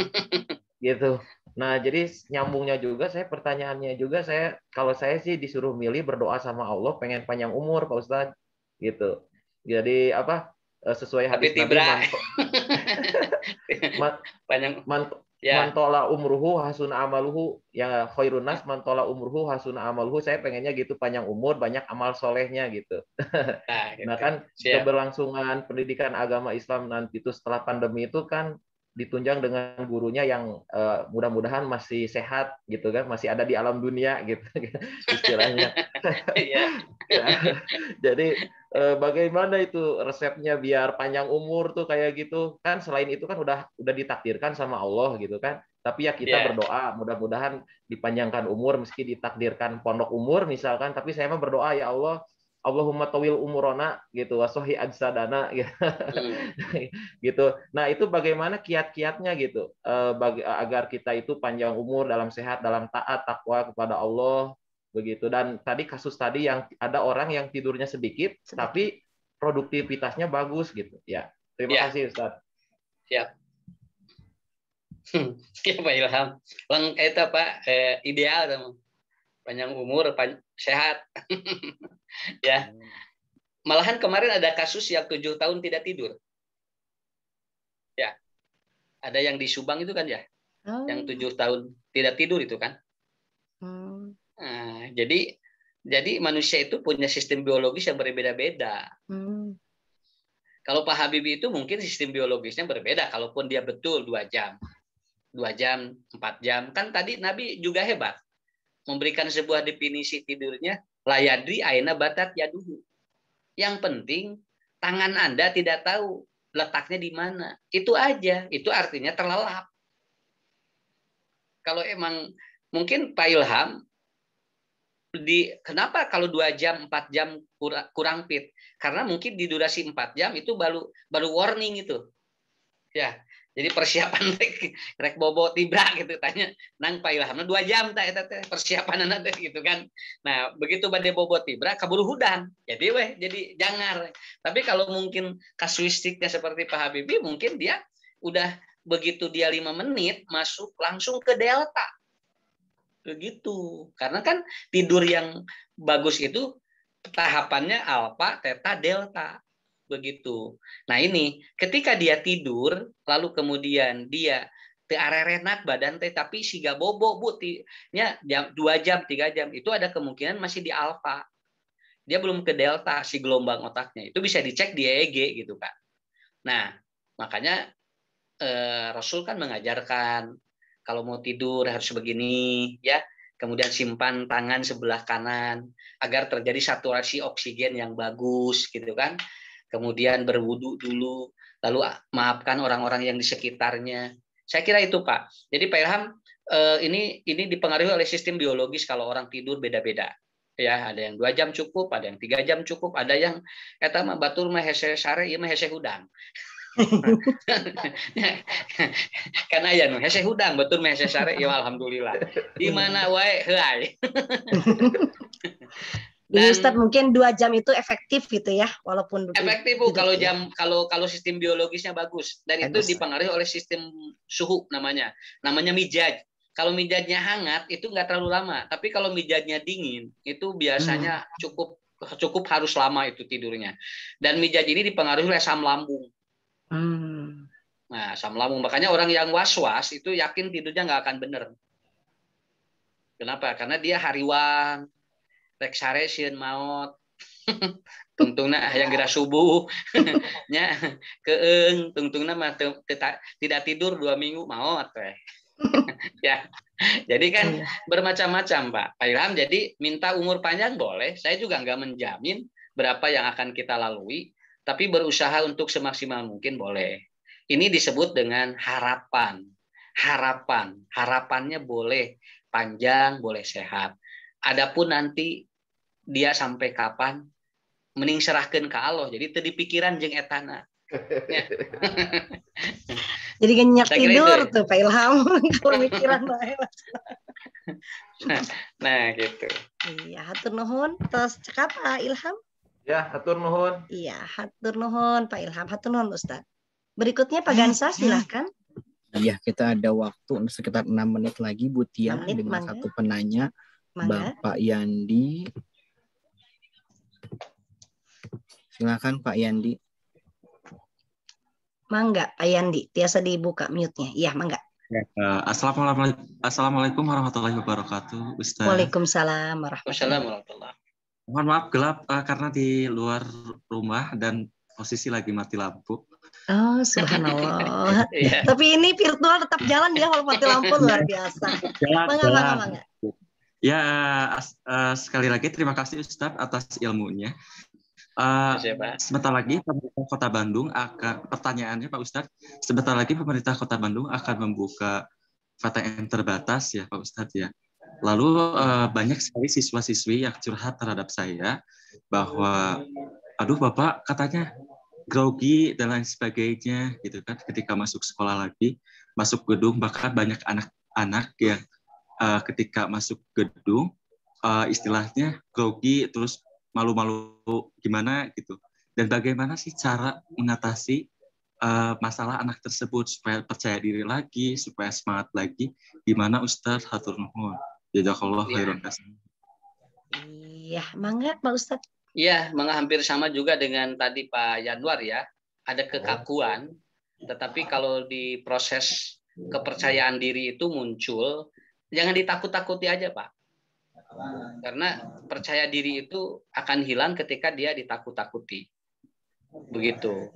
Kenapa anak ini grogi gitu? Kenapa anak ini takut? Oh, lihat gedung kan biasanya apa ninggal di bumi wae nya, ayeuna ninggal gedung, alah saya jadi alus gedungna. Atau gedungna teh jadi sarariun ayeuna teh. Karena sudah lama tidak diinjakkan kaki oleh anak-anak. Mungkin saja berbagai aspek. Dan itu sebetulnya tidak semuanya. Hanya beberapa anak yang emang dipengaruhi oleh keadaan di rumahnya juga Pak. Ada kemungkinan dia broken home, ataupun dia ada kemungkinan kondisi rumah tangga orang tuanya. Itu ada pengaruh ngefek nanti hereditas ke bawah, hereditasnya ke bawah ke sekolah. Iya. Nah, kita sebagai guru paling kalau yang saya sering kali sampaikan di depan guru-guru saya begini aja. Anak ini harus selalu dimotivasi. Minimal dia bisa belajar aja dulu, tetapi jangan ada dulu tekanan. Makanya ada satu ada satu paper itu bagus, paper ini saya baca tuh di paper itu. Begitu nanti tatap muka, biarkan anak dia menguasai dulu kondisi, jangan ada proses pendidikan yang memberatkan dia. Nah, gitu kan? Betul. Nah gitu aja Pak. Jadi biarkan aja dia mengenal ruangan, mengenal toilet kembali, dia berinteraksi dengan baik begitu kan dengan guru, kemudian diterima kembali. Kemudian 1 minggu awal lakukan punch game. Ya, betul. Untuk Ya, itu. membangun lagi. Game gimana heula kan we? Game gimana? Jeung guruna Ya, asna gitu. game giman. Da guruna ge sarua Ya, jeung betul. karaget Jadi salah. diajak untuk Karena ragok deh. Nah, gitu, Jadi Pak Pak. Ustadz ya. Jadi Pak Ustadz diajak untuk berfantasi dulu gitu kan, jangan langsung Gitu. ke suasana yang menegangkan seperti itu. Ya. Jo langsung aya PR kan eta teh langsung. Iya. Karena naon geus aya PR. Yang PR 2 mingguan Ya. langsung. Gitu. Horor langsung. Nah, itu Ya. pendidikan yang hororis. Ya. Saya kira itu Pak ya, bikin. Amin, Iya. siap. Iya. Ya, alhamdulillah. Amin. Hatur nuhun Pak Yandi. Pak Gansah, apakah ada dicekap atau napi di room chat mau dicoba atau sudah cukup? Chat itu banyak sekali pertanyaan. Oh, banyak sekali. Bu Tia, mohon. Waktu kita sudah menunjukkan habis, ya? 22.28, 2 menit lagi Bu Tia. Betul, terima kasih. Dicukupkan mungkin ya. Iya, tapi sebelumnya untuk dipimpin doa oleh Pak Ustadz, Pak Gansah, tolong apakah dari Dinas Pendidikan Kota Bandung sudah ada yang mewakili? Ya, Ibu Tia, dari tadi sudah ada Pak Jajang dari PPSD. Iya, Bapak kasih dari PPSD. Mangga di haturanan Bapak kasih untuk memberikan pembekalan mungkin buat kami semua di Jamaah Barokah ini. Mangga Pak kasih, dipersilakan. Mangga hatur nuhun. Assalamualaikum warahmatullahi wabarakatuh. Waalaikumsalam warahmatullahi wabarakatuh. Sampurasun. Rampes. Alhamdulillah rabbil alamin, asyhadu an la ilaha illallah wa asyhadu anna Muhammadan abduhu wa rasuluhu amma ba'du. Alhamdulillah, saya menyimak Pak Ustadz yang saya hormati hadir dari tadi, hanya mungkin karena di mute jadi saya nggak bisa bicara, nggak bisa ini. Subhanallah, di mute. Sama Pak Ketua, Pak Ijang, alhamdulillah. Luar biasa, alhamdulillah saya bisa gabung dengan Pak Ustadz juga yang saya hormati, juga Bapak dan Ibu, baik dari unsur kepala sekolah, pengawas, dari Kemenag, juga teman-teman, Bapak dan Ibu guru yang luar biasa dari PAI, baik SMP ataupun SD. Betul, alhamdulillah Bapak dan Ibu, luar biasa lah bahasan kita hangat, dan insya Allah Pak Ustadz, kita juga berkaitan dengan kegiatan-kegiatan siswa dan PTM itu. Dan terlebih dahulu mungkin alhamdulillah kita panjatkan puji dan syukur, kita dalam keadaan sehat walafiat. Kuncinya memang betul kata Pak Ustadz tadi. Jadi dari prasangka gitu ya, semuanya juga ya. Aduh, asal liar bakal liar gitu ya. Kita harus kuat gitu ya. Nah, apalagi akan menghadapi putra-putri kita. Itu Bapak dan Ibu, dan tak lupa salawat dan salam kita panjatkan dan sampaikan ke Nabi besar Muhammad SAW sebagai umatnya, dan juga kita panjatkan karena beliaulah salah satu bagaimana yang kita gembor-gemborkan karakter gitu ya. Kalau di sisi bahasa kan akhlakul karimah ya, akhlak gitu. Kita pendidikan karakter, betul. Bapak dan Ibu, betul juga tadi mengingatkan lah, kalau saya dari sisi kurikulum yang banyak juga dengan teman-teman di lapangan, bagaimana kita dalam kegiatan pembelajaran kan pendidikan agama, terutama khususan ya di sini pendidikan agama Islam ya, bukan pengajaran, bukan pengetahuan gitu saja. Makanya teman-teman di kegiatan pembiasaan tadi disinggung Pak Ustadz, yang penting salib Al-Fatihah, tapi pahalanya 30 juz. Nah itu ya, nah itu. Bapak dan Ibu KD dan KI numpuk ya. Dah hese, tapi bagaimana kalau membelajarkan dengan satu gerakan sholat saja, mudah-mudahan itu KD KI yang Bapak dan Ibu itu bisa ke bawah semuanya ya. Dengan pembiasaan. Mudah-mudahan nanti kita sudah situasi pandemi mereda, alhamdulillah. Kaitan dengan PTM Bapak dan Ibu, betul. Teking nafsu teuing, alhamdulillah solusinya cana naon budak. Apa tadi saya katakan Bapak dan Ibu, di pembelajaran saat ini kita jangan menganggap anak benten buat sana generasi simkuring kaluhurnya generasi sumber-sumber nate ti guru pentingnya buku ge sesah ari ayeuna mah anak teh tinggal muamalah, tinggal pelaksanaan da ayeuna mah murangkali misalkan ulah deui wakadia kegiatan-kegiatan dina apa namanya yang keteladanan gitu ya. Tiasa eta teori salat sunat tapi teu pernah diajarkeun, tiasa teori ngaos tapi teu pernah diajarkeun. Terima kasih Bapak dan Ibu yang sekolahnya sudah menerapkan pembiasaan. Saya terakhir Pak Ustadz juga dengan Pak Ketua, Pak Ijang ya, alhamdulillah saya bersama-sama dengan beliau. Meskipun waktu itu keburu pandemi 1 bulan setengah, tapi alhamdulillah pola pembiasaannya, sholat sunat, sholat goib, alhamdulillah asa di Arab jeung tiap unggal waktu sholat goib. Luar biasa Bapak dan Ibu itu mengajarkan bagaimana pembiasaan anak. Terakhir Bapak dan Ibu, betul nanti kita menghadapi PTM, optimiskan diri kita dalam keadaan sehat dan selalu insya Allah sehat dengan protokol kesehatan. Tanpa mengurangi protokol kesehatan, mungkin kekakuan kita kurangi pada siswa itu tadi. Bias teh katinggal lebar senyum ge da di masker, tapi katinggal gurat Bapak Ibu nu baeud sareng anu betul-betul katinggal dina sorot socana gitu nya. Anu baeud, anu ikhlas Bu, teu kenging tuh Ibu Seuri, Bapak Seuri gitu teu kenging. Bilih diturutan ku barudak teh. Tetap jaga protokol kesehatan dengan tadi hak-hak anak, fitrah anak, wah luar biasa lah nanti. Saya harus bersambung Bapak dan Ibu. Nah baru 1 tadi yang disimak ini bermainnya. Nah nanti kita insya Allah silaturahim lagi dengan Pak Ustadz. Anak-anak memang fitrah satu kuncinya di situ. Namun karena seerteannya SOP Pak Ustadznya Bapak dan Ibu. Yuk ulah. Jangan sampai betul anak maning di imah maning sare. Nah udah tegengin. Tapi bagaimana nanti kita sambut anak, marilah kita sambut putra-putri kita dengan bahwa sekolah adalah bagian dari rumah yang bisa mereka juga membagi kebahagiaan ya. Karena nanti Bapak dan Ibu tolong dipelajari di SOP-nya juga di situ bagaimana ada keamanan pembelajaran termasuk di dalamnya juga bagaimana mengembalikan psikologis anak dalam 2 tahun untuk ke sekolah dengan kondisi itu. Tadi sebetulnya sudah disinggung luar biasa sama Pak Ustadz. Terima kasih sekali lagi. Allah kasih Pak Ustadz. Amin Pak. Dengan kami dan sekali lagi terima kasih pada seluruh pejuang-pejuang pendidikan Bapak dan Ibu.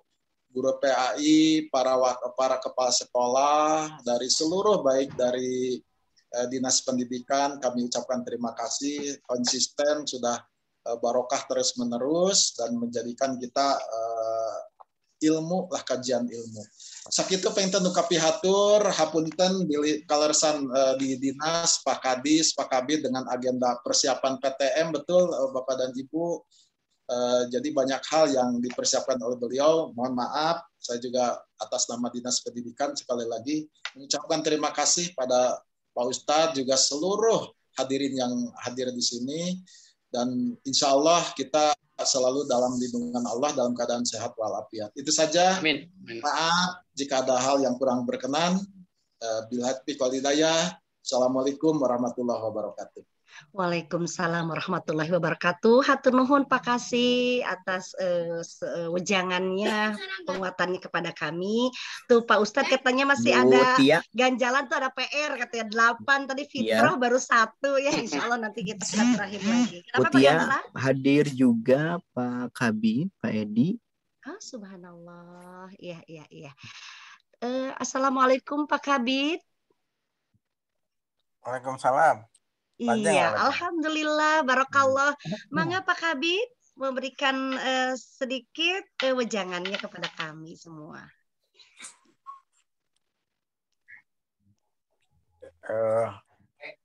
Mugia teu bosan. Assalamualaikum warahmatullahi wabarakatuh. Waalaikumsalam. Prinsipnya tadi sampaikan Pak Ustadz ya.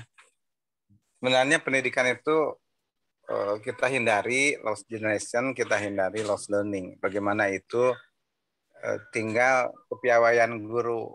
Ya, memang betul bahwa pendidikan itu sepanjang hayat. Bagaimana guru, salah satu dari 4 kompetensi guru di kepribadian, kuncinya adalah keteladanan. Sulit memang, tapi tidak mudah ketika kita bagian dari teladan itu, kita selalu istiqomah dan kafah anclub gitu ke dunia barudak, sehingga metode yang paling baik itu adalah multi metode kepada anak sesuai dengan suasana hati anak. Ya, bagaimana kita belajar untuk sabar dan ikhlas agar tidak marah-marah, kata Ki Haji Muin gitu, Pak. Dan biarkanlah ketika kita mengajar itu jangan menuntut anak untuk pintar. Nanti kitanya capek hati gitu. Tapi ajarkan yang baik-baik dengan ikhlas dan selalu berdoa agar mendapatkan hidayah dari ilmu yang kita berikan. Itu saja mungkin. Hatur nuhun Pak Kiai atas pencerahannya. Saya pikir yang hal nanti saya minta juga ke Pak Kiai di pertemuan berikutnya untuk guru-guru bisa hypnoteaching tapi pada pendekatan religius. Ya, ini kan susah gitu. Makanya penting penguatan dalam rangka pencapaian profil pelajaran Pancasila, maka pendekatan religius pun untuk meningkatkan spiritual question.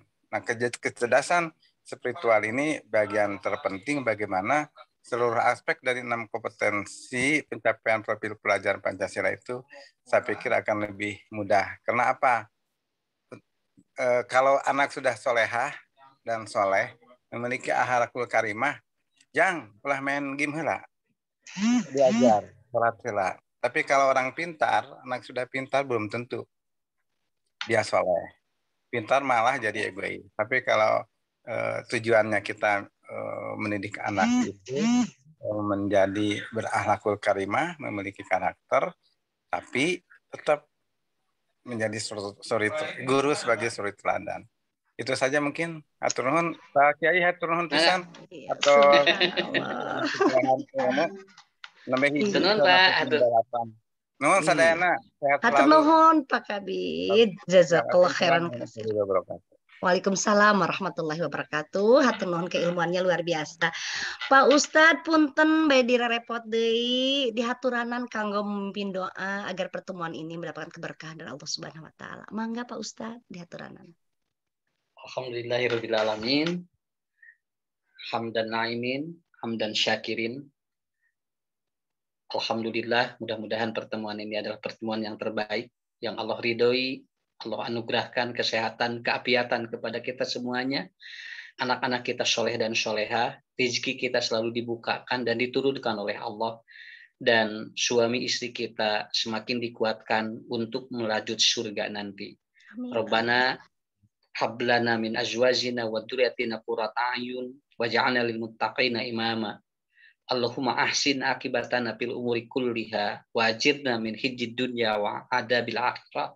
Rabbana la tuzigh qulubana ba'da idh hadaitana wa hab lana min ladunka rahmah innaka antal wahhab. Rabbana atina fid dunya hasanah wa fil akhirati hasanah wa qina azabannar. Aqulu qauli hada wa astaghfirullah li wa lakum. Wassalamualaikum warahmatullahi wabarakatuh. Waalaikumsalam warahmatullahi wabarakatuh. Jazakallah Ustadz yang luar biasa sudah berjariah ilmu kepada kita, sudah bersedekah ilmu luar biasa Ustadz. Mudah-mudahan Ustadz sehat selalu, senantiasa bersilaturahmi dengan kita semua kembali ya Ustadz. Jangan bosan nanti silaturahim dengan kita semua. Hatur nuhun jazakallah khairan katsiran. Iya. Assalamualaikum. Waalaikumsalam. Jamaah barokah, insyaallah nanti pertemuan tanggal 10 itu insya Allah akan ada Bapak Kiai Haji Asep Totoh Ghazali dan tanggal 17 insya Allah akan diisi oleh Bapak Kiai Haji Ahmad Heriawan, yaitu dari dulu gubernur kita ya, insya Allah tanggal 17, iya gubernur, ya. Insya Allah akan silaturahim dengan kita. Jadi tanggal 10 Bapak Kiai Haji Siptoh Ghazali dan tanggal 17 Kiai Haji Ahmad Heriawan. Mudah-mudahan Bapak Ibu biasa silaturahim lagi di kajian barokah dan tidak pernah putus asa dan tidak pernah bosan-bosannya kita bersilaturahim dan bertolabul ilmi, dan mudah-mudahan kita semua diberi kesehatan selalu. Amin ya rabbal alamin. Kita tutup kajian ini dengan bacaan hamdalah bersama-sama. Alhamdulillah. Subhanakallahumma wa bihamdi. Ya, hatur nuhun Pak Habib, Pak Kasih, jazakallah khairan sarwa, jazakumullah sing salah rehat sadayana. Hatur nuhun jamaah barokah. Mangga Pak Gansah kita tutup.